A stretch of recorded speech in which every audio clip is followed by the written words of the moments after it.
I'm trying to remind myself every morning, every night, it's day one. You still need to fight. If you build something that in the future will be a moat, that's very hard to beat. During the last 7 years, I've had the opportunity to learn alongside some of this industry's top agents, coaches, and thought leaders. One thing I've learned is that despite what's happening in the market or how things keep changing, the most successful seem to have businesses that keep growing and growing. On this podcast, I sit down with them. We talk about how they got started, the lessons that they learned along the way, and all with the goal of helping you, the listener, understand how you can build a stronger personal brand. To kick things off, I want to introduce you to Tamir Poleg, the CEO and co-founder of Vail brokerage. It's making headlines for its industry-leading technology and the amazing culture that both leadership and the agents share. But Tamir himself, he has a very personal brand based on kindness and being a very thoughtful leader. A few months back, I met up with Tamir in Vail, Colorado for a weekend ski trip. It was pretty casual. We weren't planning on filming a podcast, but when I took the camera out, we thought it'd be a cool chance to kind of get to help you know him a little bit more. I'm Brad. This is the first episode of the Branded Podcast, and I'm excited for you to be able to sit back and join me as we learn how to brand it like Tamir.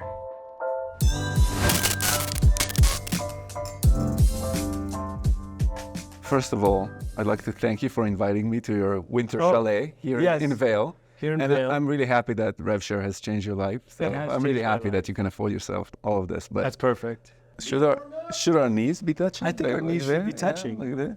That feels better. Does that feel more natural? We do this and we get to go eat after this. Okay, thank you. I feel like a hostage. Who's the best snowboarder in the company? In the industry? In the real estate industry? CEO snowboarding competition. You gotta think Gary can shred. Keller. No? Yeah. I'm sure he's more of a skier though. Definitely not. Yeah, probably a skier. Yeah, Definitely not a snowboarder. Robert Refkin. He's a snowboarder. He's got to be a snowboarder. He's our age. Similar, right? But it's not about age. But listen, when I was 16, I actually think that you Robert, were 17 or 18, it was cool to be a snowboarder. Right. I think that Robert is a skier. Yeah. Because, in the old days, snowboarding was like being a rebel. Very much so. I don't think he was a rebel. I don't think he was a rebel either. He was like by the book. I was I was alternative back when I was 16. I went through the really baggy jean phase. Did you ever do that? No, never. Did you do that? I did do that. I regret this interview. This entire interview? I mean, that's a mistake. But let's go back to snowboarding and skiing. Snowboarding and skiing. Gary, skiing. Definitely. Robert skiing. Glenn, maybe the sledding. Yeah, toboggan. He's a tobogganer. I could see that. What's wrong with tobogganing? No, it's okay. I mean, it's a great sport. Yeah. Go roast some marshmallows afterwards. Whatever makes him feel good. I think so. So today we were up between the two of us. What would you say? Who's better? Yeah. I mean, I'll let you lead sometime. You're obviously. I thought you were a little. I mean, think about faster.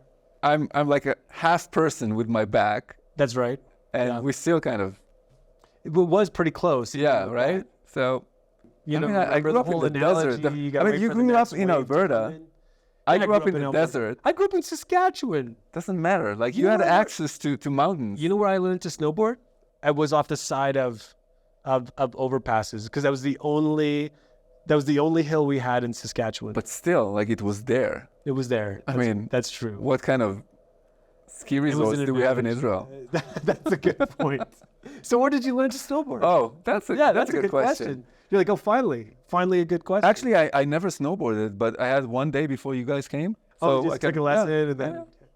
We tried that with Tim Macy. Tim Macy joined us. He's just off camera right now. I don't know. Tim is more of a boxer. Less of a snowboarder.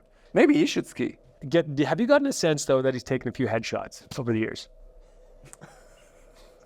That's good. What's branding to you? Yeah. To me? Yeah. What is branding? What does it mean? I think brand is something that people aspire to.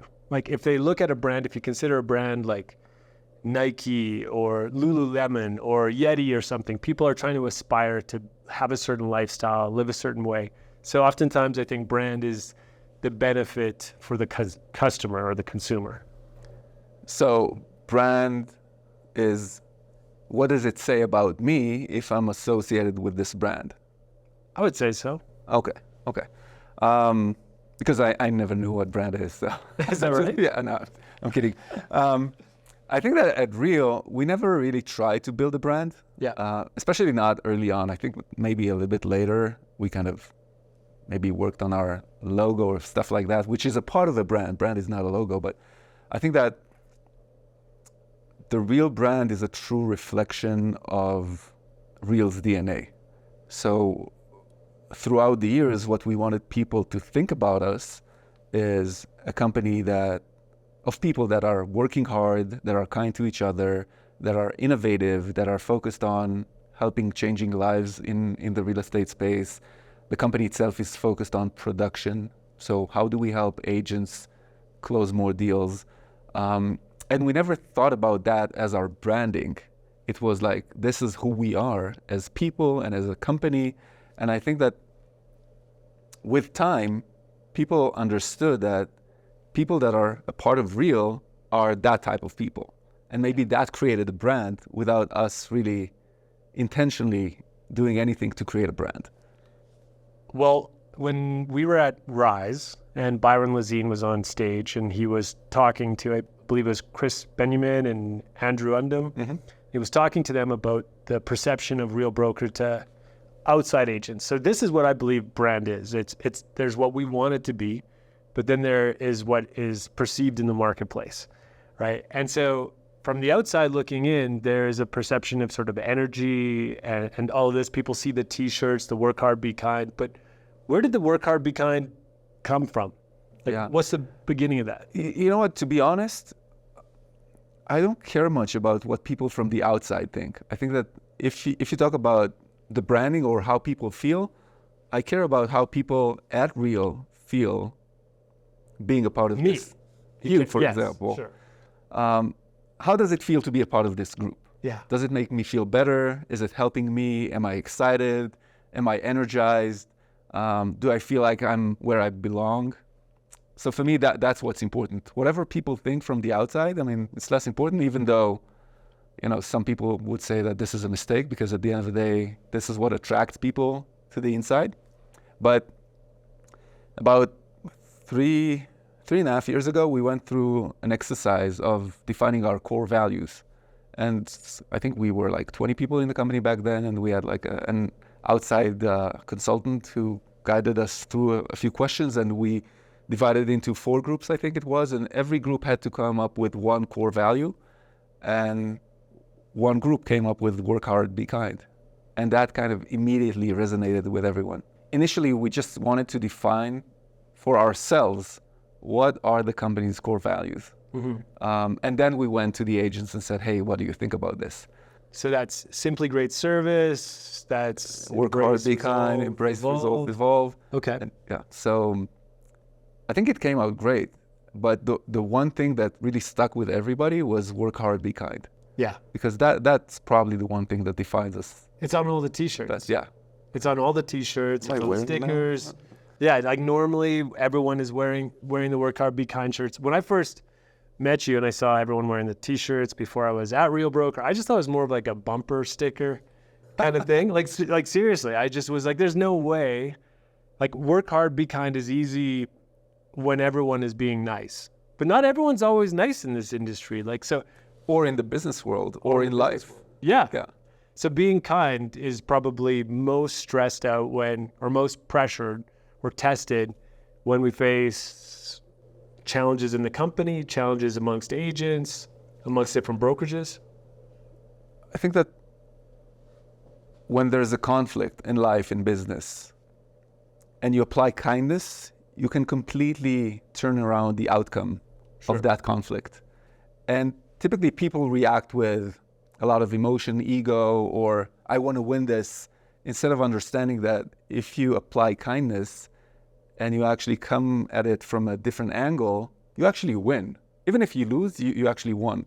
So I was trying to apply that in my personal life and at Real, but I think that every time I try to do like the counterintuitive thing of, okay, I'm going to let that person win, I'm going to be kind, but I'm going to sleep better at night. I think that I never regretted being kind. So I can tell you, being so close to growing Real Broker, one of the challenges that I face with the whole work hard, be kind thing is when it comes to hearing what other brokerages sometimes say about us, maybe about our agents or the business model or our culture, even other competing models that are very similar. You hear that stuff. I noticed one thing though, we almost never address any of those things. Is there any danger though to not actually putting out some message and saying, hey, listen, this is who we are, that's incorrect, or what's your approach to that? Who cares? I mean, honestly, think about it. If you constantly try to respond to what others are doing, you're not leading, you're reacting. Someone else is leading, and then they make you do some stuff. I like that. If you're ignoring it, then you're leading your own path. Because it will never end. That's cool. You will react once, they will react, there will be another person who will say another thing.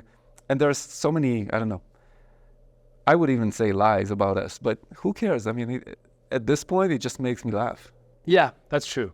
And plus, if they're a lie, it'll be exposed over time, right? People will see over time. And even if not, I mean, it doesn't say anything about us. It actually says something about them. More about the other person. But again, I mean, if we spend our time reacting to dumb shit that people say about us, we're making a huge mistake because we can use that time to do something better. Well, one of the things that I would remember being on a call with you very early on, I believe we were actually talking to maybe Redline Real Estate before they had decided to bring the entire brokerage over to Real. And I think Darren asked you, do you really think you'll be able to scale the kindness, like the community, the culture thing over time? And I think you'd said, I believe that a position of kindness is a strong position for a publicly traded company to take. And I thought at the time, I remember thinking like that's a brilliant answer, right? Because you have to believe it all the way through to the end, because this is, I think, the hardest part. Like the purpose of this podcast is to help agents understand how can they get a consistent message out in their marketplace, but by being consistent to who they are, not by trying to project something different or being inauthentic, but just to say that trust that if you always do the right thing, the right result will likely come from it. Yeah, and by the way, I think that if you try to be someone you're not, or as an organization, you're trying to pretend like you're something that you're not, eventually your true identity will reveal itself. So I tried that when I first got my license. I would go to like a listing presentation and I'd be dressed up, not how people see me in my marketing now. I'd be dressed up, it'd be kind of uncomfortable. And I would feel like I needed to present as what I thought a professional agent should be. And it wasn't until I got really comfortable realizing that people would want to work with me. I didn't want to work with everyone, for one thing. So I wanted to work with the people that wanted to work with the real me. So then if they saw my marketing and called me up, it was just an extension of that marketing. It just all of a sudden became like they felt like they knew me. And I didn't have to live up to some other piece. Yeah, my first job in my early 20s in the tech space, I was a sales manager. So I was kind of an back office sales person, and then they probably saw that there's a little bit of talent, so they kind of promoted me and gave me a few clients. And at that point, all of my peers I was in my 20s, all of my peers were in their 40s, very experienced. All of them were electrical engineers. I didn't have any engineering background. So I was thinking, what could be the one thing that I can do better than others? Like I'm at such a disadvantage. Like how can I make my clients happy? And the one thing that I found is like I can be responsive. Like I can respond very quickly. I can be very well known for my service. And I think that if I wanted to pretend like I know a lot of stuff about the product that we're selling, they would probably know after 2 conversations that I'm, full of shit. Yeah. But I think that just focusing on what you can actually deliver and how you can actually stand out within the limits of who you are, that's probably the best way forward, because otherwise you're probably wasting 6, 12, 24 months, and then eventually you'll have to build from scratch again. There's also a lot of confidence in being able to say, I don't know the answer to your question, I can get back to you. Yeah, and people are very sympathetic when you're genuine, when you're real. Yeah, when you're real. That's perfect. Was that the inspiration behind the name, or what? Where did it come from? We started with a different name, by the way. We called the company. Never heard this. Yeah, we called it Realtica. So we didn't know how to name the company. Yeah. And then we went and talked to a few tech founders, and one of them had like a huge gaming startup, very successful. It's called Playtica. And at some point we said, okay, we cannot find a name. Let's call it Realtica. Awful name. But then one of our investors had a group chat with some friends, and he just asked the question, how would you call a young tech-forward real estate brokerage? And a lot of ideas came up, and one just said, why don't you call it Real? And it just hit home, because back then, 10 years ago, the whole thing of a non-brick and mortar brokerage, a virtual brokerage, was a thing. Yeah. So calling the company Real made it genuine, made it tangible. So we just liked it. It seemed simple, and that's the story. I like it. So you guys recently did Dre Madden, our CMO. She just went through a big round of sort of refreshing the branding and all of this stuff, but still we kept the backwards. Yeah. The backwards. Like what's with the backwards L? It's funny. It was the first time we actually hired an agency to do something with the brand.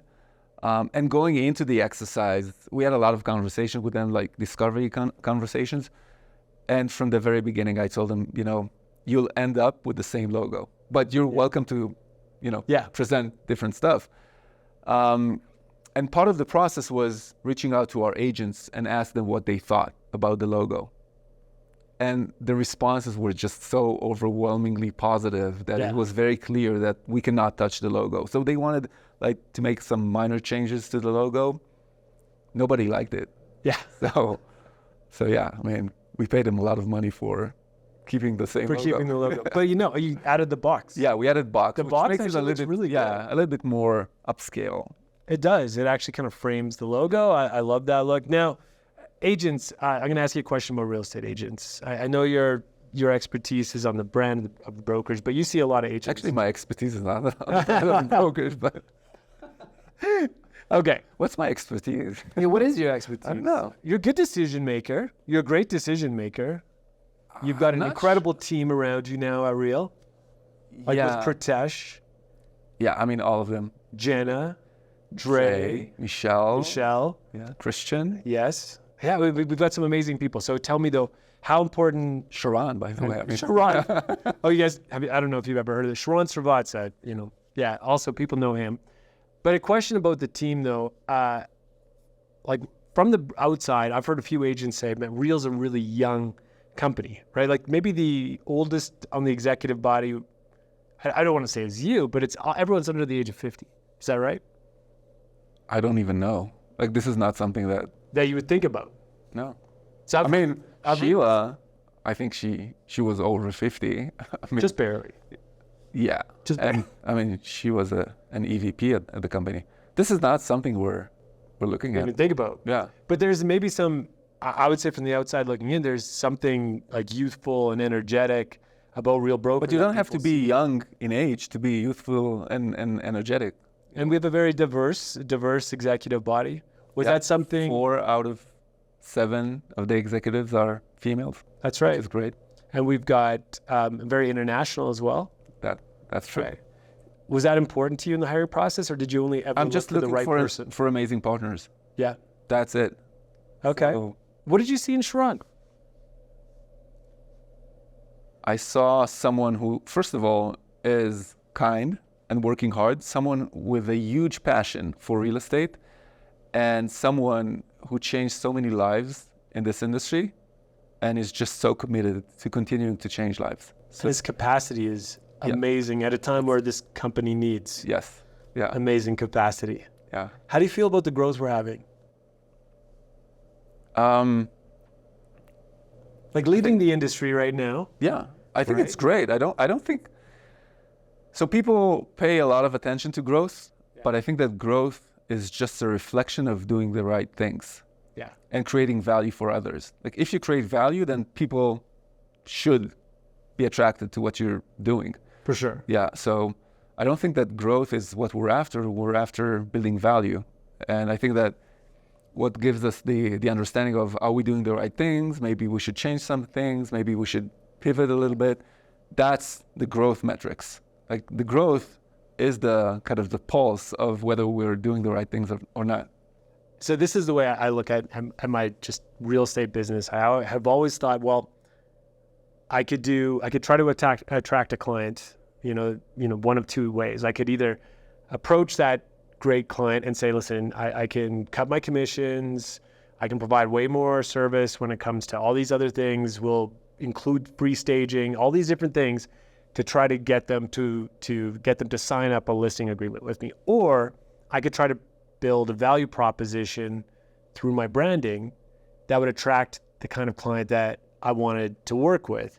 And I've noticed this with Real, because I've noticed sometimes when we've been talking to maybe a great agent or a top team or someone coming over, they say, hey, what can Real do for me? Like, write me a check, maybe some stocks. Like, what can I get? Is there a question coming? Or? Yeah, no. Okay. My question is that like, do you feel that what Real offers is enough to attract the top talented agents in the industry? Or do you feel that maybe some agents will never come unless they're, written a check or something like that? Because we've seen a lot of brokerages in the last 10 years take that path, but Real hasn't. I mean, we just have a different view of how to grow a company. And I think that that's the difference between a short-term approach and a long-term approach. Because if you apply that short-term approach, then someone else can come in and outbid you. Okay. Yeah. But if you build something that in the future will be a moat, like strong technology or things like that, that's very hard to beat.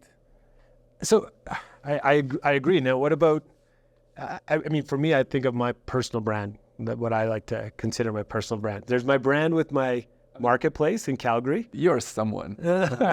There's my brand in my marketplace, but then there's also a brand like in front of agents, like with inside of the industry.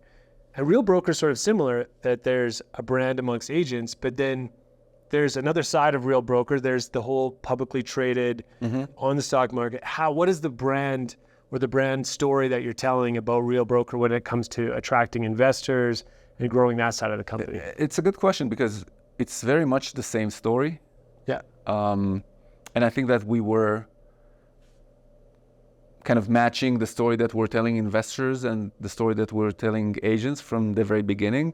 And sometimes you would think that their interests are not aligned, because maybe investors want to see more of profitability or something like that, or less dilution in the stock, and that maybe comes at the expense of the agents. But I think that from the very beginning, we were trying to attract investors who truly believe in this mission of making agents' lives better and are buying into it.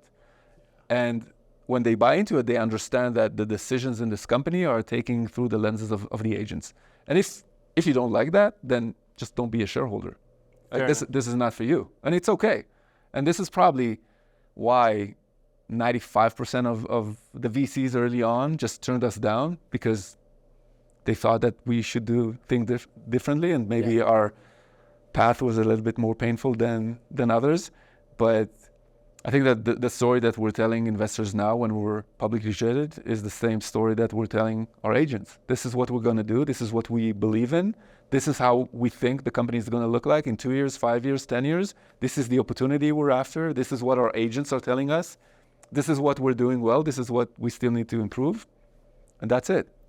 Because if you try to sugarcoat things, eventually people will understand that you've been, fooling them. So for sure. But part of Real stated vision, right, is to eventually change the way people buy and sell real estate.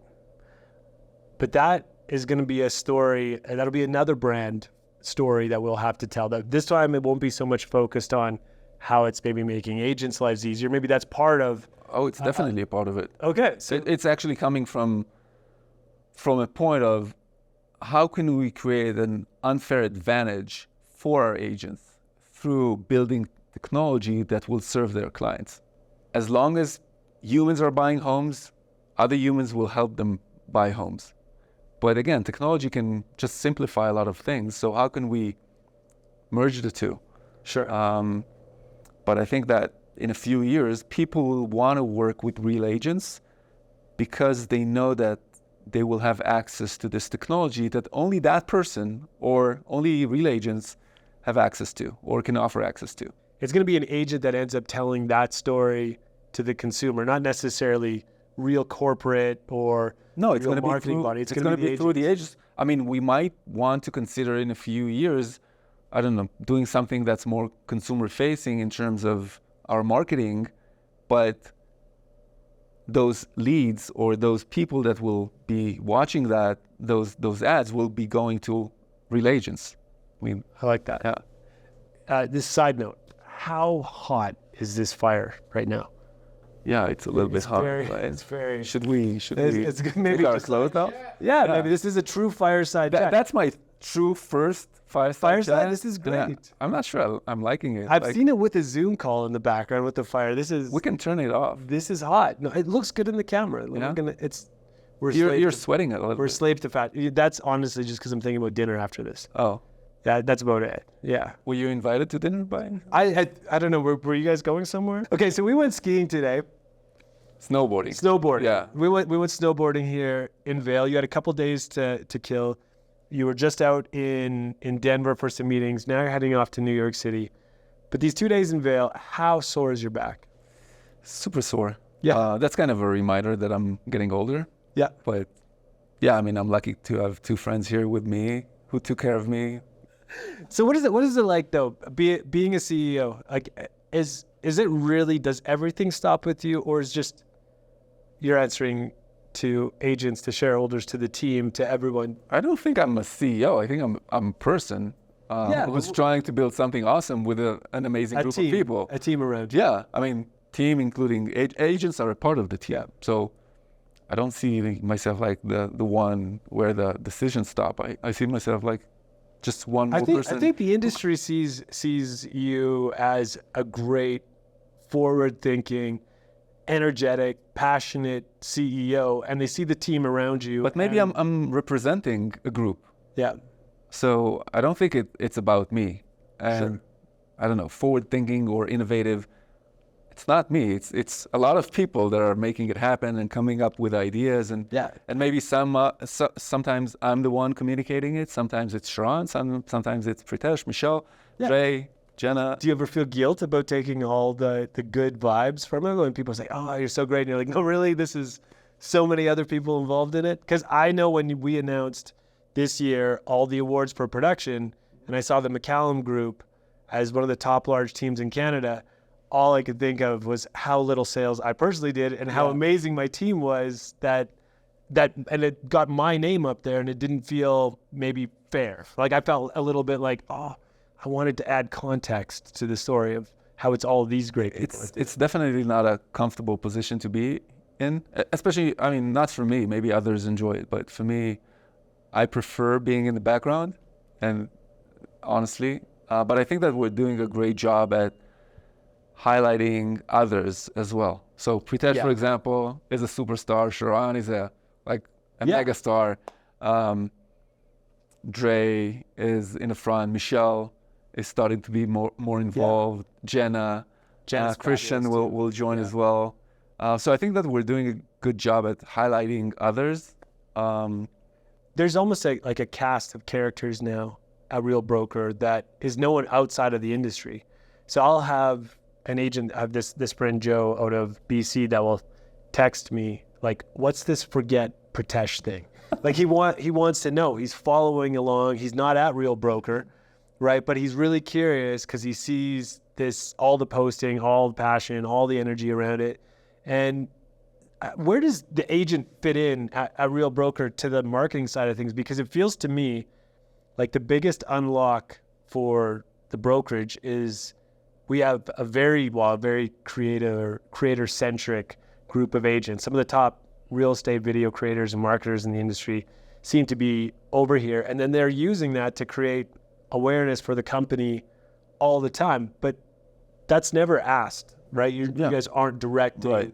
Right. Directing. Yeah, I think we're doing things together. I mean, for example, Pritesh celebrated his birthday yesterday.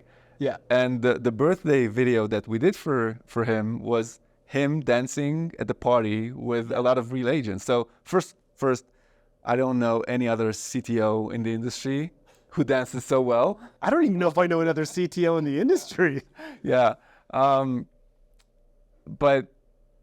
there's like almost like a recklessness about posting that stuff in a way where it's fun, it's energetic, it's passionate. Human. Yeah. And we work hard and we build great things and we do things in partnership. But there's like a personal side to each and every one of us. And we don't want to have like this persona that's different from who we truly are. So, for example, in that party at Rise, we were dancing with everybody. We didn't have like a private room where all of us hung out and like, I mean, that's what keeps us going. Some of the best moments from that, I think one of the best moments is Sharon with the smoke gun, right? Yeah. Just By the way, the guy cannot shoot. No, he cannot shoot. The first Rise conference was amazing. The second one, almost unbelievably, in my opinion, surpassed it because there was like a maturity. I'm sorry to cut you off. But this is exactly, when you talk about brand, this is exactly what I think makes our brand amazing. That thing, which is we're putting up a conference, there's a mix of education, announcements, and fun. Yeah. And there's a lot of fun. And we're a part of all of this. Yeah. So that's the brand. Like, if you want to have fun while building something, meaningful for yourself, that's the place to be. Yeah, I would agree. I think so many people saw the posts, reached out. I feel like it would be hard. You would almost wreck it if you tried to engineer it. Mm-hmm. But because it's so natural that there's such an energy around it. It's real. Yeah, it's real. And the agents themselves, how is your thoughts? I'm curious about this because from when I first met you, you guys had just rolled out the revenue share sort of program, right? And now this is a program. This is probably something that when you first started the company, you hadn't maybe thought so much of, like that this was a part of the plan, maybe. But how have you seen revenue share create part of the groundswell, like at Real? Like, how do you view revenue share, partnership with agents, all of that? I just look at it as an effective marketing strategy. And honestly, the reason why we shifted from online advertising on Google and Facebook to revenue share is because at some point I said, why are we paying those companies so much money when we could explore a model in which marketing dollars are going to our agents? Yeah. Like, this can help change lives. Let's try it. Totally. So we tried it and it worked. It worked great. So why not? I mean, and people can have all sorts of opinions about revenue share, but at the end of the day, it does good by our agents. It helps the company. So why not do it? And who cares about the noise? You know what? You're right. I think the co-sponsorship piece that was rolled out earlier this year, I look at it as something that is really genius for this model, because long before I ever considered coming to Real, I looked at any model that had revenue share, and I thought inherently people are just going to get greedy. And then they're going to be opposite of working hard and being kind, right? If I'm going to be talking to this agent and this agent over here is talking to that agent, this could be really meaningful for my family if they came with me versus them. How do you create that environment of kindness at Real where agents sort of live up to that, where they still treat each other kind in those scenarios, and they don't maybe fall prey to just things like greed or just things like, let's grow this company as fast as possible by, hitting up every agent in our marketplace? Well, first of all, you need to put checks and balances in RevShare, because it can go out of control and it can damage things. So I think that we managed to put some checks and balances and hit the brakes sometimes when things were not going the right way. But businesses are built by people. And if you attract the right partners early on, they build like that human fabric builds up a foundation. And then the people that are added on top of that foundation. And they're probably attracted by those people who help build this thing that is valuable and precious to them, and they want to protect it. And this is what they could convey to others that are joining. And I think that kind of builds up. Like, I would say brand is especially when it comes to an individual, brand is really just your reputation, right? It's a reputation that how people think of you or view you. So my goal has always been with the idea of if we created a really strong identity. So if people felt so passionate about the brokerage that they were at, if they felt so excited to be aligned with people that shared their values, then that would become almost like a barrier for people that aren't our people to be here. Right. And we have turned down people who we felt are not a good fit, even though they could have helped growth tremendously. But it goes back to the long-term approach versus short-term. So I think we're trying to do the right thing with the long-term mindset. I want to ask you a question about last year's Rise, because everyone went crazy when you tell this story about this lion. Silent, in the corner of the room, the silent line. And then I saw the T-shirts, and it was like half Tamir's face, half the lion's face. For someone that's embarrassing, by the way. I was going to say, for someone who loves the spotlight as much as you, it's embarrassing. The way I look at it is that's the price I pay for being in this position. I think that what I wanted to say is that you just don't have to shout that you're strong and powerful and that, hey, here I am, we've arrived. You can just continue and do your thing. And people will take notice. People will know that you're there, and you just don't have to shout. And I think that, by the way, this is very much like my personality. I'm not, like, if you ask me about my personal brand, there's no such thing. Like, I never even thought about it. So I think that, I mean, I'd stop you there. I would say you do have a strong personal brand in the industry. And I would say if you asked a lot of people after they've gotten to know you, they would see your personal brand woven throughout the brand of Real Broker.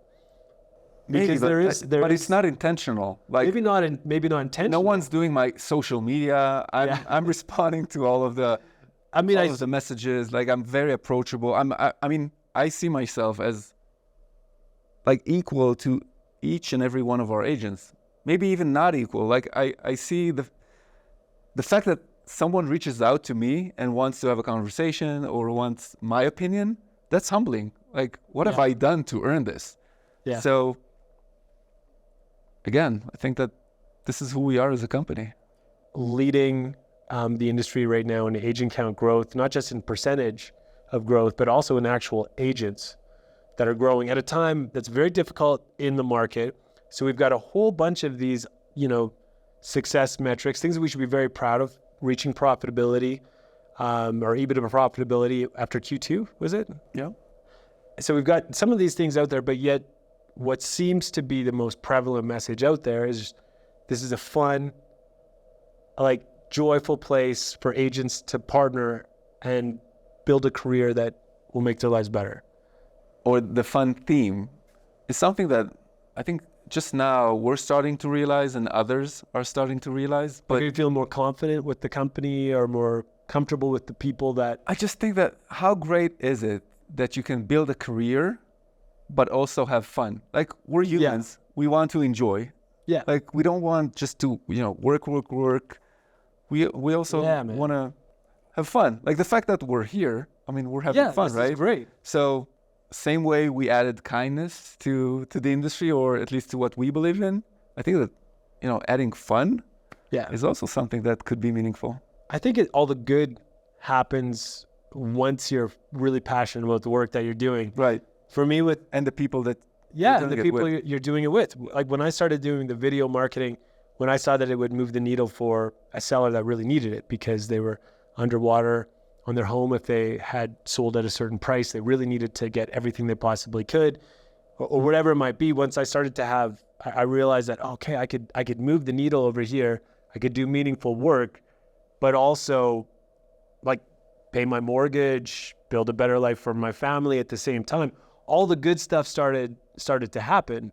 And so I think with what I'm seeing at Real Broker around the energy around the agents is that there's a lot of just passion, just a lot of pride in the company. Yeah. But going back to fun, I think that the reason why a lot of agents chose to be agents versus having a 9-to-5 job is because they knew that they would be miserable at a 9-to-5 job, which means that they wanted to be happy. Being happy means you want to have fun. So the fact that people chose to become agents means that inherently they want to have fun while doing their job. So I think that it's great that we can deliver that. So what's next for Real Broker in 2024? We have some exciting things that we're rolling out on the tech front. Yeah. So the Real Wallet, the debit cards, credit cards, the consumer-facing app will continue to evolve. So by the end of next year, it'll be extremely substantial and just drive a lot of value to home buyers and to our agents, of course. Obviously, continue to build our amazing community and adding more agents. There are a lot of opportunities right now, I think, in the marketplace. Still a lot of pain. So one of the main focuses is how do we help our agents go through that market downturn and make sure that they continue to grow market share and become successful and just continue to build. So tell me then, are you optimistic, positive about the future in spite of all the challenges right now? Oh, yeah. I mean, the fact that the market is down doesn't mean that your business should be down. And that applies to every individual agent, and that applies to us as a company. Absolutely. Going into 2023, we knew it's going to be a very challenging year. Like, we grew revenue last quarter by 92%. So despite the market being down by almost 20%, we grew revenue by 92%. It means that you shouldn't let market conditions dictate how your business looks like. You can execute and you can excel and you can succeed even in the worst difficult or the most difficult market conditions. So if you're asking me if I'm concerned about 2024, I'm more concerned about us becoming complacent than I'm concerned about the market. Because I think the fact that you're growing and you're doing great things on profitability and you're rolling out a lot of things and you're getting great feedback from the market, at some point it can make you complacent or like you've think arrived. That, we've arrived, we can slow down, maybe we can change some things or attract people to the company that maybe we wouldn't have otherwise, or maybe change a little bit the DNA. No, it's always day one for me. Always day one. So keeping that startup energy continually. And just knowing that we haven't accomplished even 10% of what we can accomplish. Yeah. So I'm trying to remind myself every morning, every night, it's day one. Like, you still need to fight. So yeah, I'm not worried about 2024. I'm worried about execution. Listen, on that note, thanks a lot for sitting down. Sure. Appreciate you. Thank you. If you enjoyed this conversation, we got some more great ones coming up with other thought leaders. I'd love you to check them out. So don't forget to subscribe, and we'll see you in the next episode of the Branded Podcast.